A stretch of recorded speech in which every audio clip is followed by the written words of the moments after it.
So, welcome everyone.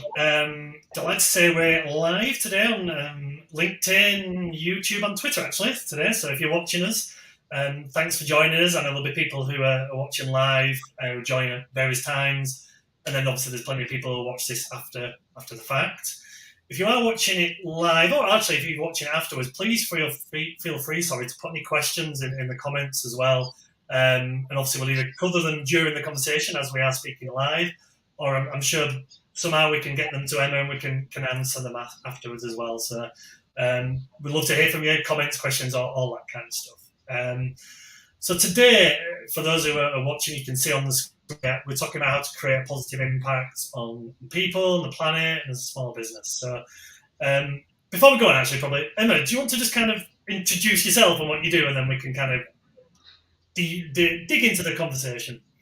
Yeah, sure. So hello everyone, I'm Emma. I'm the Head of Operations at Profit Impact, and we're an organisation that essentially supports small businesses to either start their sustainability journey, so ensuring that they're setting their business up for success without wrecking the planet or hurting people in the process, or they might have already started their sustainability journey and needing a little bit more support in how they can do more of that good stuff that they're really proud of.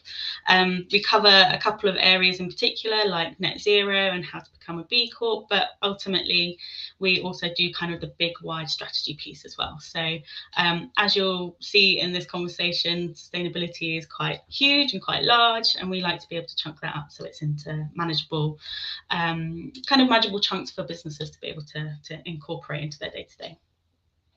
That's great. So first of all, thank you we had a couple of mornings already in the comments. So Helen, thank you, Helen. I know this is an important thing for you and Sarah as well. So thank you both of you for joining us. And I can see there's quite a lot of other people, which is brilliant to see. So we use the word sustainability there, Emma, and I know that obviously we can use that in various different contexts and it can mean different things to different people. But do you want to kind of just maybe, in your world, what is sustainability? What does that mean to you? And when you talked about things that you just talked about? Yeah, sure. So you're spot on there, Mike. Sustainability is one of those words that kind of gets pushed around a lot. And obviously we've named this session as about creating impact. And essentially sustainability is the big umbrella term of around kind of what impact are we having on our planet, on our people, but from a business perspective, also kind of what economic impact are we having as a business. So sustainability for me is kind of as an individual, but also with my head of operations hat on, is how can we be a steward to the environment? So how can we ensure that we're leaving the environment in a better place than we started, or even an even better place than when we started. So looking at how can we ensure that we're preserving ecosystems, we're conserving resources, we're actually making sure that the planet has the resources to live and breathe. And I think also there's a debate there, isn't there? Because we always go, if we don't do something about it, the planet's going to end. Well, actually, the planet will survive without us. It's more about how we're ensuring the planet is going to be an ecosystem that humans can live on. So it's kind of flipping it around and going, how do we make sure Earth is going to be a place where humans can survive? But also, I think, the environment gets a huge kind of a huge narrative around it, but sustainability is broader than that. We also look at social equity as well. So people within the planet, what are we doing to treat them fairly, to make sure there's no discrimination, to make sure they have access to equitable resources, whether that's fairness, social well-being, whether it's inclusivity, social mobility. So some of those targets around reducing poverty, reducing food hunger, and then from a business perspective, your economic impact. So how is you as a business or an individual contributing to the wider economic growth of whether that's your local community, whether it's the UK, obviously where I'm from, or on a much wider scale, as on a global scale as well. So there's three areas: people, planet, profit. And how are you creating the best, the most positive impact in those three areas to ensure that each three areas are intertwined, but also thriving alongside each other, and one of them isn't trumping the other. Yeah, before we kind of go into the how, and obviously we're going to be on this for about 20 minutes or so we can't solve all the world's problems in 20 minutes. But hopefully we can start the conversation and start people thinking about it. It's obviously something that whether it's environmentally or otherwise, has become bigger over the last few years. And I guess the other stuff you talked about there about people and treating people rightly and doing all those things that we kind of know we should do. You think the pandemic has had a big effect on that, and more people are now aware of that as a thing to think about, I guess. Yeah, I think the pandemic, wrongly or rightly, did a lot of things to the world. So obviously it was a real struggle for a lot of people, and obviously we lost a lot of people along the way as well. But I think it allowed people to reconnect with their own self, and particularly around their values as well. So and obviously lots of things happened, whether it was during or post-pandemic. The Black Lives Matter instance was one of those things that really kind of triggered people's trauma, but also thinking about actually how equitable is the world as we stand. We think we've progressed, but actually, particularly in most recent years, it feels like we're almost going a little bit backwards. There's a huge narrative at the moment around the LGBTQIA community and some of the laws that are coming into place. So I think whilst people have grown in confidence and awareness and kind of leaning into, okay, we need to be treating people more equitably and more fairly and with kindness and compassion. Did COVID start that? There's probably some kind of ripple effect there.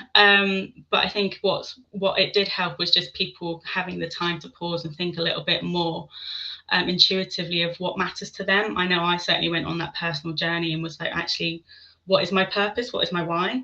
And that's one of the things that we try and bring into businesses as well. It's like, well, why does this business exist? And what is the impact that you're wanting to create? And what do you want to leave future generations in terms of the legacy that you create as well? So it's not just traditionally around profit, but actually around the larger ecosystem, as we've mentioned, in terms of people and planet. How are we ensuring that's all built into the bigger picture? Yeah, I think you kind of answered really well, man. What was going to be the next question about kind of why we need to do it, and I think it was kind of hopefully for most people, it's quite kind of an obvious answer, and I think anybody watching this who's interested or listening to this probably know why we need to do it. So I think that's important. But then, obviously, the title of this conversation is how, and I think you touched on it earlier. Especially around the environment, it feels like such a big thing, and it obviously is a big thing, and it feels like almost for many individuals, small businesses, wherever it may be, that we have on an individual level such a little impact, or it feels like that I don't know where to start because it's so complex. But like anything, if everybody does their little bits, that's where it adds up, doesn't it? So what type of things can me, you, and everybody watching, listening to this, what things can we do now that can start to have an impact? And we're not solving the world's issues, but we're starting. Yeah, we hear this a lot actually at Profit Impact in terms of we're too small. Like, what difference can we make? Surely the larger organisations have a better chance of doing that. And actually, it's the larger organisations' responsibility to do so. But I'm just going to drop in a few numbers to kind of just reset that bar in terms of actually the influence that SMEs actually have. So I think it's about 99% of all businesses in the UK fall into the SME category. So just that figure alone is like, wow, actually we take up a huge proportion of the business environment. Also, there's kind of stats around 77% of SMEs are in the UK supply chain. So again, we're integral to business within the UK, being an SME. And also just from a job opportunity perspective, so even thinking about social mobility, I think it's over 60% of the private workforce within the UK come from the SME market. So actually, when you kind of look at, we take up a huge proportion of, business and the economy within the UK as a starting point. We hold a huge amount of influence at the same time. So whether that's within our supply chain, so influencing our suppliers to do better or be better, or one of the things I always say is lean in with curiosity. So again, what we do at Profit Impact isn't necessarily about training you up to be an environmental scientist, but have that confidence to ask those why questions, and can we be doing something better or doing something differently? And I'll come on to that in just a moment. But the social mobility piece, in terms of SMEs generally are more connected to their local communities and more connected to some of the values within the local communities, or nationally even more so. So you'll find that there has more of a lean in towards perhaps looking at disadvantaged groups and how we can get them into employment, or getting more women into leadership positions, that sort of thing. And we're seeing an increase of women founders as well coming into the sustainability space, but also within just business in general, which is great to see this kind of shift in gender equality, which is again something that sustainability would look at. But as a small business, those things of, but where do I start? And I guess that's the point, isn't it? It's like, we want people to start. We want people to be able to kind of take that first step with their sustainability or impact journey, because I think because it's so huge and so complex, sometimes that creates paralysis and people go, I just don't know where to start, so I'm not going to.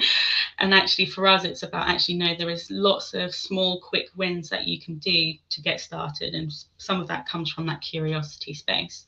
So it might be kind of looking at recycling. Okay, well, as a business, what do we do with our waste? Does it go all in one bin? Do we separate it out? Can we reduce our amount of waste that goes to landfill, for example? Is it energy? Are we with a renewable source energy provider?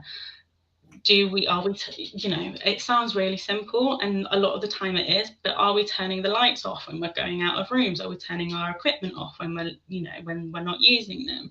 One of the businesses we worked with in Barnsley was a bakery, and they were able to kind of, I don't think their energy bill increased following the global energy price increase, because they implemented training for the staff about energy usage, and also just posters in their factory going, turn off the light when you leave the room. And they didn't get an increase in their energy costs. I mean, it's a little bit more, sophisticated than that when they introduce kind of automatic switchings of the lights off and etc. But those little small wins still create an impact on the business in terms of just cost savings, but also on the wider kind of bigger sustainability piece. So, and another thing as businesses is, who are you banking with? Sometimes it's those decisions that you can make that really put your money where your mouth is. So obviously, if you bank with a certain institution, they'll use that as part of their funding rounds and whatnot. But have a say in where you hold your money, because then you've got a say of where that money is then directed to. There's banks like, I think it's Tridos, that don't, use it for fossil fuel kind of investments. Great. You've already done something. It's the same with your pension. You can do things around looking where your pension is invested and making those kind of decisions on an individual level, from a sustainability piece. I'm going to stop there, and in case there's anything you want to pick up on there, Mike. I think it's a really good point, because I think kind of what I was saying earlier, you can't solve all the problems. None of us individually can solve all the world's problems, but I think as a business, the good place to start is just pick one area or one thing you can get good at, or which has the most impact. So I'll use an example for me. I know the thing I have changed in my business over the last few years is that obviously we hold a lot of events in person, so that involves travel. For us, but more for numbers of people. So now when we have events, pretty much everything, the first thing I look at essentially is public transport and actually trains. So I can't change the fact, I can't make a decision on somebody how they travel to our events. That's not my place to do so. But my place is to make sure it's somewhere where it's easy as possible for people to get to. So just about every event we have now is within basically a walking distance of a train station. That's kind of to me, it's not a massive thing to do that, but it's a nice simple thing, and it's probably a thing where actually has quite a big impact. And so then obviously educating people about when they come to the event, you can get there. It's close to X train station. It's a 5-minute walk, whatever that might be. So that's something I've identified as an area, and I don't doubt there's other things, and we could be better, no doubt about that. But I think it's picking one thing to start with.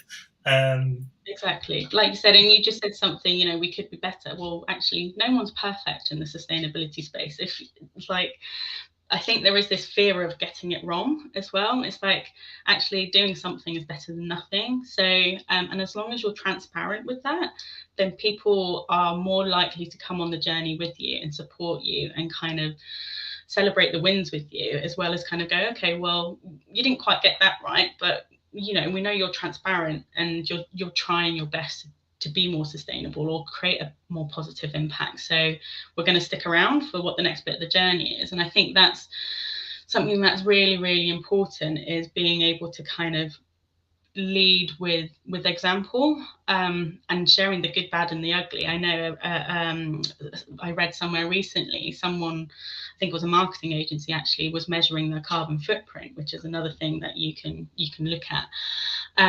And their footprint was going up year on year and year. And actually, it wasn't necessarily they were doing more harmful stuff to the environment. What they were doing was getting better at data collection, and they were getting more aware of where the impact was happening on an environmental level. So now they've got a really robust reduction plan in place. So it's not about hiding the fact that it's gone up on year and year. And they were quite transparent and went, it's gone up. Why? It allows you to kind of ask those why questions and be curious about it. And that's what you need to kind of foster in yourselves and your business, is that curiosity. But I would also say that sustainability, or creating a positive impact, you have to create space for it. It can't be something that you pick up one day, leave it for a few months and come back to it and expect things to have changed. You need to create space at the table, whether that's your boardroom, whether it's your strategy meetings, whether it's a weekly meeting, to make sure it's in that decision-making process. Otherwise, nothing will kind of move or change. You'll just kind of go, okay, we need to do something, but no action follows. And that's the thing that we're trying to empower people to do, is recognize it, but what are we going to do about it? Absolutely. And I think it's one of a couple of things for me is like, pick a low-hanging fruit. So the example you used there of bakery and energy, that without knowing anything about the business, that seems like an obvious place for me. Again, me with events, that's like an obvious place. But I like to back that up, really, that I think the more you think about it, the more you think about it. And I found it personally. So I switched to an electric car the best part of a couple of years ago now. I drive less now, and I get the train more since I got one, because I'm thinking about it. It sounds kind of like counterintuitive to an extent, but I think once you start on that journey, you do start thinking about the other elements of it. One of the things I want to cover as well is kind of, I guess, from a business point of view, we like to measure things. We like to understand. We like to strategize and plan. So, how would a business, if you sit down and say, okay, I want to make an impact, I want to be better. So, how do you do that? How do you define that? Yeah, I think there's taking a bit of a step back before the data and measuring and kind of analysis piece, is kind of really looking at your own core values and purpose. Like, as a business, why do you exist? And like I referred to earlier, it's like, what, if you were to retire or leave the business tomorrow, what do you want people to say about your business, and what do you want people to know about your business? And then you kind of look at, well, how am I contributing to society in that respect? And what's that impact then having on the environment? And then what's that impact having on kind of the wider economic perspective?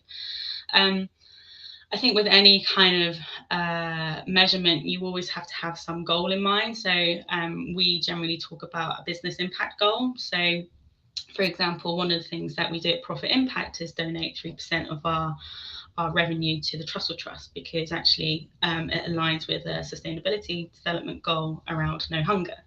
And that's one of the ways of linking the two. So not only have we kind of looked at our own, what can we do, we've also kind of aligned it to an international framework. So it's not about reinventing the wheel either in terms of setting these goals. It's kind of looking at what already exists, and SDGs are generally what I would class the simpler of those kind of frameworks to hook your goals into.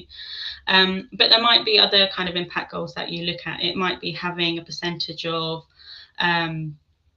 female members on your board, or it might be actually our team as a whole business carbon footprint is X amount. So it's kind of really, like you're saying, identify those one or two things that you can start with and really kind of feels motivating and feels inspiring and feels like something that you can achieve. So that's the realistic part of your SMART goal.